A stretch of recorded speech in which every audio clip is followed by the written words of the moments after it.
बिस्मिल्लाहिर्रहमानिर्रहीम। अच्छा जी, ओवरसीज़ भाइयों के साथ जो है वो इस तरीके से भी फ्रॉड किया जा रहा है कि उन्हें कहा जाता है कि भाई रजिस्ट्री पर जो है वो 20% जो है वो अब खर्चा आ रहा है, 20% जो है वो टैक्स लगेगा। अब उन्हें इसकी कोई भी तफसीलात नहीं बताई जाती। बात यह है कि सबसे पहले जो बंदा जगह सेल कर रहा है उसको इसमें इस 20% में से 6% उसने टैक्स अदा करना है।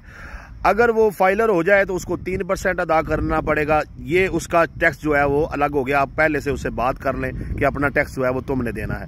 अब रही बात खरीदार की, तो खरीदार जो है अगर वो नॉन फाइलर रहता है 13.5% उसका जाना है, आप 14 ही करें, ठीक है जी। तो ये 20% इस तरीके से बनता है, यानी 6% अगर नॉन फाइलर है बेचने वाला और 14% अगर नॉन फाइलर है खरीदने वाला।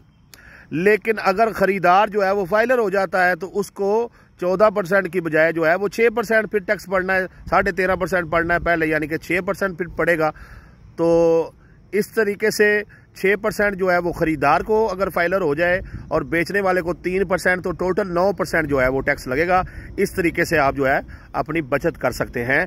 तो रकबा खरीदते हुए, प्लाट खरीदते हुए पहले बात कर लें प्लाट बेचने वाले से, भाई अपना टैक्स तुमने देना है और मैंने अपना देना है, और फाइलर हो जाएं तो आपको सिर्फ और सिर्फ जो है वो 6% टैक्स जो है वो लगेगा।